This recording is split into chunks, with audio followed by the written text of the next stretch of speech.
Hello there, ladies and gentlemen, Sigvald here and welcome back to another video. We're currently in Heroic 5 in Advent of Chaos and close to wrapping it up and moving to Heroic 6, but there's still a few bosses to take care of, and first we're going to open up with a fight against boss Shazam here. Like, his thing is that he disables healing and he has maxed out defense. That's what Fortified buff does, but for this thing specifically it will not matter because percentage health damage is not going to care about your feelings or about your defense. We are in final form here with Bettenclavz. We need to hopefully build a decent combo because what I like to do after I get out of my first final form is use super move with a decently high combo, because if I do have enough combo to trigger the crisis passive that allows me to get more energy, I'm going to get straight into final form. And there I tagged him back in to make sure that I didn't miss any percentage health damage, and that was a good idea. But now we're done with that. We have Deathstroke in here. For the artifacts that you're going to see in this video, it's level 6 Sword of Salvation and level 7 Sword of Sin, and I'll let you know when there's a different artifact that is not sword specific equipped. Deathstroke, for example, is going to use a level 5 Nora Snow Globe. This is going to be, of course, to get those clones out and get his percentage health damage. This is actually a pretty convenient fight for us in terms of getting to the summoning of clones because of the disabled healing. Because usually the problem is it's going to take you a long time to kill yourself and summon the clones, because you're going to heal yourself constantly from the special 2, but that's not gonna be the case here. Gonna tank the super move, clone is in there, going to gap close carefully, special 2 in there.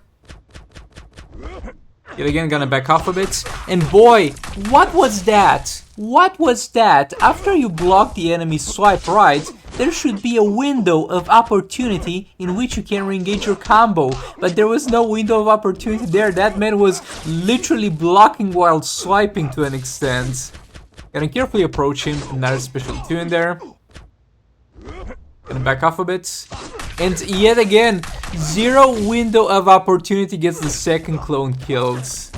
Look, it is what it is, and I could have played it more carefully, but there's some rules of Injustice 2 Mobile that you expect bosses to expect. Like, for example, when they do a jump into a swipe attack and you block both of them, there's supposed to be an opening there that should be able to hopefully exploit. Bettenclavz fails to chain there. But we're back at it. And yet again, we're pretty much done with most of the damage, like the bulk of our damage here. But we're going to nevertheless get the best out of this team that we can, because every single bit of damage counts. And right now we're hitting into a 75% defense because of the fortified buff that he's got. But we're going to sort that out eventually with a special 2, if we don't die until that point. Special 1 there, re-engage the combo. Another special 1. Actually, I'm not even risking a special 2 because I'm very low on health. We're back in final form. Re-engage the combo there. 2 hits, combo and chop him. And boy, I did not want to back off there into ranged attack. And bad rip on that one. Like, I got so pissed off I didn't even play those last few seconds because it didn't matter.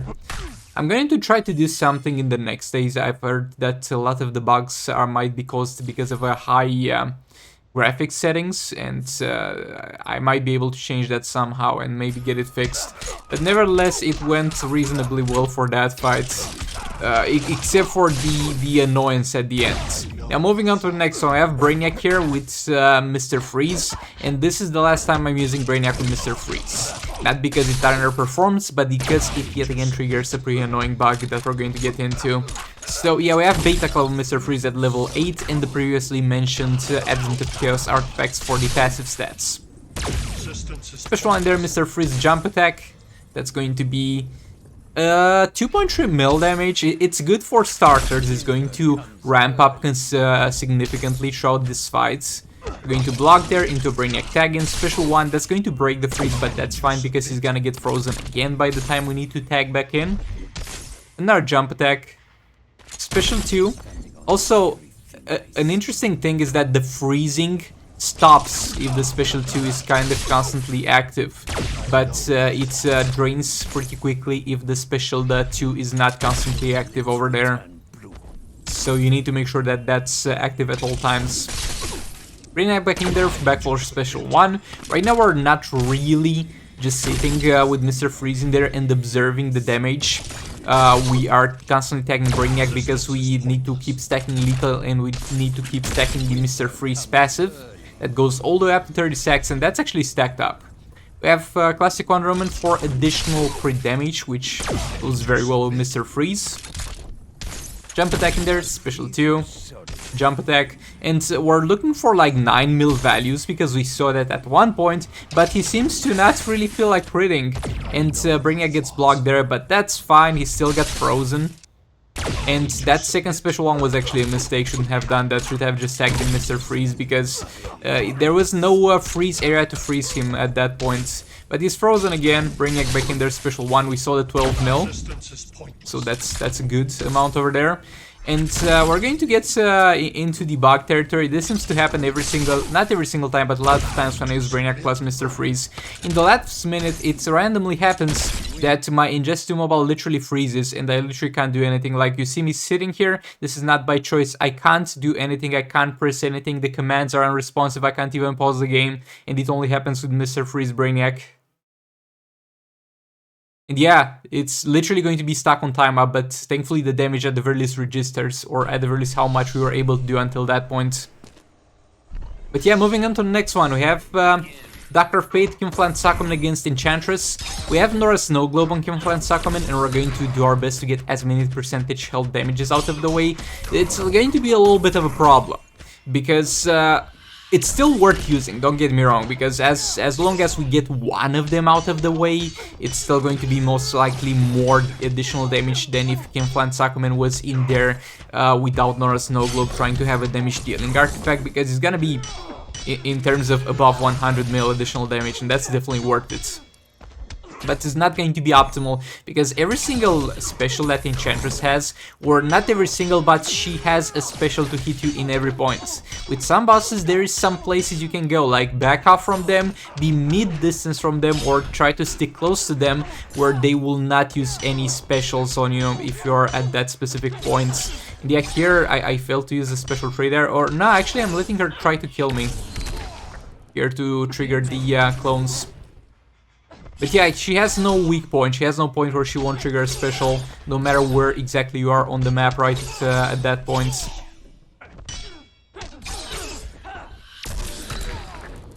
Okay, I'm actually going to back off a bit at this point because I realized that she might want to use a super move, and I'm quite happy with that, because a super move being available is not a good thing for the clones as they get tagged in. Okay, not great start for this clone. Ring-ish the combo there after her swipe, thankfully we managed to do so and we didn't encounter any sudden blocks. And yeah, there goes the special 1 that we managed to block there, though that will induce a false sense of security, because based on that interaction I will think that a clone can block a special 1, but it can't really, because the special 1 seems to have 2 parts and we seem to have avoided the first part, but the second one hit us. And yeah, there was nothing I could have done about that. Maybe I could have backed off a bit more while the special was going on. Maybe that would have worked, though yet again I don't know for certain. We're letting him die yet again. Though trying to get the optimal place for it to happen. There we go. He died, the clone is fine. Not really, because she gap closed like crazy. But yeah, ring-ish the combo there. Into a special tree. Ring-ish the combo. Yeah, here I'm going to try and do the jump from a block infinite combo, and that works every single time unless the enemy is not in the corner, because as you have seen there, she was not in the corner and she can get out of that infinite combo by backing off into a jump attack, which is something that the player can't really do. Like, that interaction is AI specific and it's quite weird, but it is what it is. We only learn from our mistakes. From now on, I'll know that every single time I want to do an infinite combo with a clone, she needs to be in the corner. The jump attack, and yeah, there I didn't hold block for forever, or for as long as I needed to, but trust me, it works if she's in the corner. Not the best performance out of this one, but it is what it is. Now we're going to clean up Boss Shazam. Yet again, I most likely wouldn't need to really do this if the previous fight went properly. but it didn't. So we have to use the Batman Ninja team here for the cleanup. We didn't really need a Batman Ninja team anywhere else, though it might have hurt us in the long run, because I'm going to need to use Bettenclavz on Enchantress before using the League of Anarchy, and that will not allow Bettenclavz to be available until the refresh against Raven. And that kind of sucks a bit. And I could have used Catwoman against Enchantress and followed that by League of Anarchy to clean that up. And that would have been a far more optimal setup, but yeah, special train there. Going to yet again try to combo interrupt him after 2 hits. 8.3 mil already, 8.6, it's going well. There's no way this dude doesn't die, so no real worries about this fight specifically. Another special 2 in there. Combo interrupt again. Special 3 in there. And yeah, that's pretty much going to be it for Shazam. I said that's pretty much going to be it for Shazam, my dude. Why are you not dying? Like, come on, man. I'm trying to make a point here. There we go. There we go. Good boy. Good boy. Now, moving on to the next fight, we have Bettenclavz versus Enchantress. I also have the Server Banshee team in there. It's just because I needed to fill this team up with something. Because yet again, after he has done his percentage shell damages, it's not going to do much. And don't get me wrong, I do not expect to survive this entire fight. I do expect to die before the clock hits 0, but even if we get like 1, 2, or 3 special trees with Server Banshee, is still worth it. By the way, she's immune to having her specials disabled, so that's also going to be something pretty annoying when it comes to damaging her, because Server Banshee will underperform in that circumstance, but still it's going to be more damage than Bettenclavz would have been able to do alone, I think. I'm not even sure at this point considering that, but yeah, that's what we're doing regardless. Back up yet again, re-engage the combo. And in a super move to yet again shave off any percentage shell damage that we might have missed on the first transformation. Re-engage the combo, swipe down, re-engage the combo yet again, swipe down.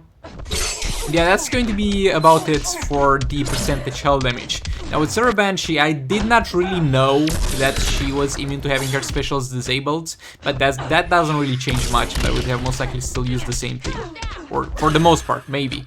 But we use the super move there because when the special 2 and special 1 are disabled, that's your only way to apply Torment, which is the passive that allows you to deal armor pierce with your specials and at the same time allows you to disable specials. It can be done by special 2, it can be done by special 1 followed by basic attacks, or it can be done by super move. And super moves was kind of the only thing available. We combo interrupt there. You can combo interrupt after 2 hits, but it's not something that I wholeheartedly recommend, because it's not the easiest thing in the world, okay? And if you mess that one up, she hits pretty hard with her specials, so do it at your own risk. Put Banshee back in there. Bettenclavz back in. 2 hits and rip. We have Power Girl, it's okay, we have Power Girl, guys. She can combo build a bit for us. We have the level 6 Dark Metal cards, by the way, on Server Banshee, in terms of artifacts that I did not mention at the start. So that's not gonna matter a lot. Server Banshee back in there, special 3. And Power Girl is going to tank that super move. I actually did not expect her to survive, I'm quite surprised she did, though it was very low health to do anything, but yeah. Congrats to her for surviving nevertheless. You're not as stupid. And now she gets spammy. There's a special 3 there, just because I had the energy. And here I should have backed off, but she gets to use special 2, and that's going to be armor pierce. That's going to bypass all the defense that might have helped out my poor Server Banshee, and that's gonna be it. Okay, so now for the League of Anarchy fights, this is kind of what I've been constantly using as a reliable method to clean up here throughout all the heroics. You put Joker in there to get more increased dot damage, though that's not mandatory. You can put a number of characters in there, even Power Girl or Dr. Fate, if you don't have Sword of Salvation, to reduce the cost of EPI Special 3. And EPI Special 3 is going to be what we're going to use here mainly to set up the stun, because it's the only thing in this team that's not disabled and has a stun debuff. But yeah, there we go, Harley in there, dealing some devastating damage. EPI back in there. Swipe down, block a bit, special 3. We're going to block at the start because we are not doing great in terms of power generation, and at the same time you should block a bit so that the Harley tagging is available by the time your special tree animation is done. Because if not, then you're going to miss like 1 second of the stun while you're waiting for a tagging cooldown. Harley back in there. 3 hits into a mid combo tag in. When you're building with DPI, I think this is by far the most optimal way to tag in. 3 hits and DPI back in there. Like, usually don't do it like this because the stun duration is higher for Harley herself. I mean, with Harley herself, you don't really tag in anything anyway, so it doesn't matter. But with Arkham Knight Batman or Predator Batman, you usually do longer combos with Harley because the stun duration is far higher and you want to take full advantage of that. But here, since the stun duration is going to be lower by default, as long as she's in the corner, we don't need to do our full combo. And the mid combo tagging is going to be quite optimal. 3 hits, EPI back in there. On the block, special tree. Harley back in there. 3 hits, EPI back in there. Gonna block a bit, special tree. And Harley back in there. Yeah, it's pretty easy, it goes pretty smoothly. It will be a far less smooth experience if you don't have the sort of salvation, but again, you can put a power reduction character in there. I have done this fight without sort of salvation on my secondary account, and it worked. Not as well in terms of damage, in terms of overall performance, but it worked. Got the job done.